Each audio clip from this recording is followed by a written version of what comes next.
Ndagira ngo ukurikire inkuru y'urushako muvandimwe, ibi ntabwo ukwiye kubicikwa. Barakwereka mu mashusho umugabo n'umugore hano barimo kwenjoyinga bakora utuntu tw'udutendo bigaragaza ko barimo kwitanaho nyine, ibintu bigaragaza nyine ibintu by'irari bigiye bitandukanye.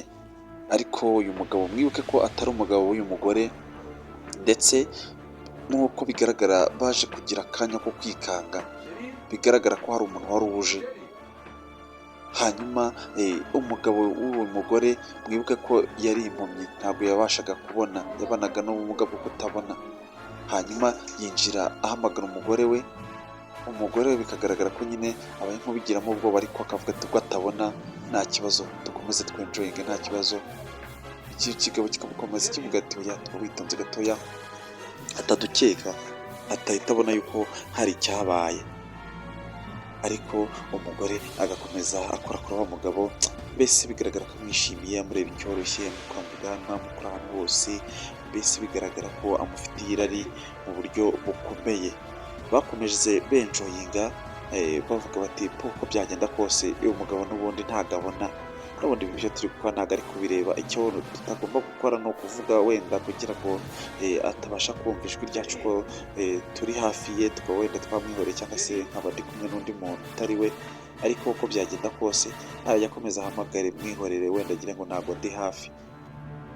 Gusa cyakora ukajya ubona umugore nubwo bimeze bityo, ari kujya bisa nk'umuntu ufite urwikekwe, atekereza ko wenda umugabo we yaba ari ushobora kubivumbura cyangwa se n'icyo. Ariko uyu mugabo w'inshoreke akaba ari kujya agenda areba uyu mugabo nabi, mbese bigaragaza ko aba ari kure, aba gufata nk'umuntu wamugirira nabi, mbese ari kubona ko mbese yamubangamiye mu buryo bukomeye cyane.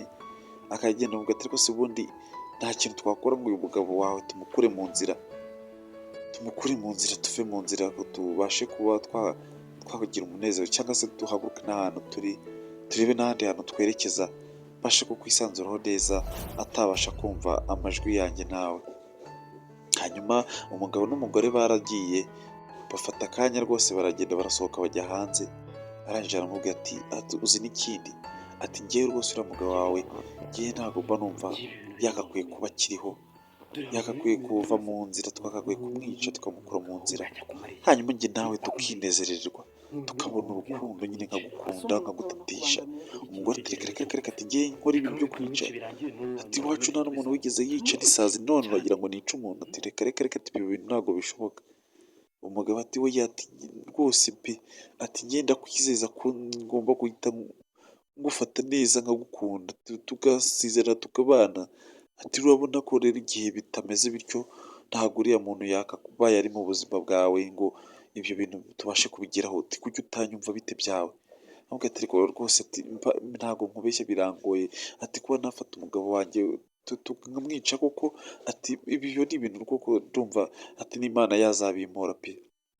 Ati koko wanyumvishe, ati ubundi ko ntacyo atubangamiye ko atanareba, ubundi urabona ko hari ikibazo? Ati we, ati mukure mu nzira, ati ngewe rwose, ati mukure mu nzira, ati babona yambangamira n'iki, ati kandi ndakwizeza ko n'igihe wamukuye mu nzira ngomba kugufata neza rwose, nkakugira umugore wanjye w'isezerano, ati tukabana twagira. Umugore yarishimye yumvishe umugabo akimubwira ati tuzabana dusezerane n'iki. Ati nta kibazo, ati n'ubundi se, ati nta kibazo, ati tugende, ahubwo ati tugende twikize umwaka, tugende twikize ishyano. Ako kanya barongeye binjira mu nzu, bakimara kwinjira mu nzu bafata umuntu bamwambika masike, bamushyira hagati yabo na wa mugabo nyir'urugo. Hanyuma barangije barongera baraza bicara muri ya ntebe, batangira gukora ibirovingo nk'uko bari babirimo kuva na kare. Batangira kongera kwishimana, basumagurana, mbese bigaragara yuko mbese bashaka kwinezeza nyine uwo mugabo n'ubundi, bagakomeza bamuca amazi. Hanyuma rero ari nako bakomeza gutekereza uburyo ki bagiye gukora muri iyo diro bari bamaze gupanga, uburyo ki uwo mugabo nyine bagiye kumukura mu nzira, kugira ngo babone uburyo ki bwo kuba ubwabo bakwibanira nyine n'iki. Hanyuma rero aramubwira ati ariko se koko urakomeje koko ko uyu mugabo tugomba kumwica? Ati nta kundi nyine ati we zana umusego hano nkwereke ati ibindi byose ndabyikurikiranira. Hanyuma ubwo diro barayipanze, barangije kuyipanga barasobana baravuga ati umugambi turawunogeje, batangira gutegura uburyo ki noneho umugore agiye kubigenza kugira ngo uyu mugabo babone uko bamuniga atabashije gutera ijwi hejuru ngo asakuze abantu babashe kuba babyumva. Umugabo yaragiye gakeya yegera wa mugabo nyir'urugo, hanyuma umugore nawe araza yegera umugabo we aramuganiriza. Urabona umugabo disi atangiye guseka arishimye agira ngo umugore aje kumukoraho nyine biri aho ngaho nk'umuntu we basanzwe bamenyeranye. Yarishimye avuga ati umugore disi anyitaho ni iki, aramubwira ati sheri aka gakoni kazanye mbe nkagushyiriye ku ruhande, ati rega ndagukunda. Atangira kumwongorera utuntu nyine tw'uturingushyo. Hanyuma umugore muri ako kanya yahise aza amwicara iruhande, aje aramubwira ati sheri werega ntabwo ukwiye gutetera umugore wawe ugukunda, ati ngaho uba uryamye hano gutya ku bibero byanjye uba unganirira. Bwumve umugabo ntakamenye yuko ari agakino bamukinnye, ntakamenye yuko hari undi muntu uri hafi aho ngaho, ntakamenye yuko ubuzima bwe bagiye kuburangiza.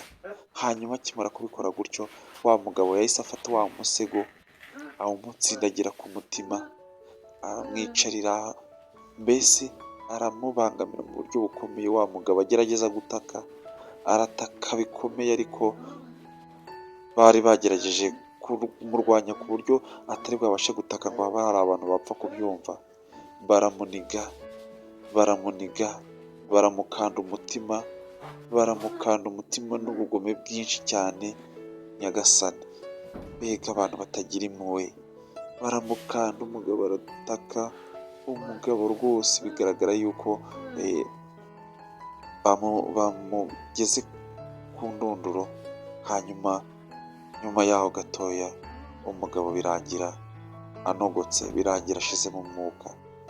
Hanyuma bakimara kubona ashizemo umwuka barishimye cyane, baravuga bati aferi turayirangije, barahoberana bikomeye. Hanyuma rwose batangira kwinjoyinga noneho mu buryo bukomeye cyane n'irari ryinshi, bigaragara ko buri muntu akeneye kuryamana na mugenzi we. Hanyuma umugore rwose aravuga ati ati ubu ngubu nta wundi mbona mu maso yanjye, ati ni wowe wanjye nyine, ni wowe tugiye kwibanira tukabana tunezerewe. Uyu mugabo nta wundi muntu, ati ntanamwanga gato, ati ubundi umuntu batabona tubona akwiye kwigondera umugore w'ikizungerezi nkanjye. Ati reka tunamuva imbere, turebe aho tugire, ati reka patse muterure tumukure aha ngaha hatagira n'umuntu uza akamusanga aha ngaha, tumwigizeyo, turebe ahantu tuba tumwegetse, ubundi dukomeze twenjoyinge.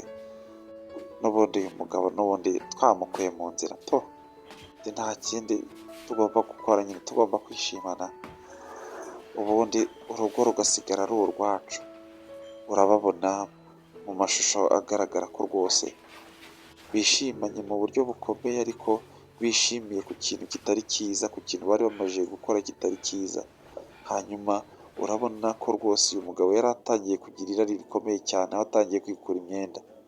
Hanyuma barakwereka nyuma y'iminsi nk'ibiri ishize uwo mugabo namaze kumwica. Uramubona uyu mugabo ahantu bigaragara ko ashobora kuba ari muri gereza, arimo kwitekerezaho, arimo gutekereza impamvu yaba yaragambaniye umugore kwica umugabo we. Bigaragara ko mbese arimo kwicuza mu buryo bukomeye. Ati Mana Nyagasani, ubundi ibi bintu nabikoreraga iki mu by'ukuri? Ati ubundi kuki ntatekereje kabiri? Kuki ibi byose nabikoze nabanje Imana yanjye. Murabona iyi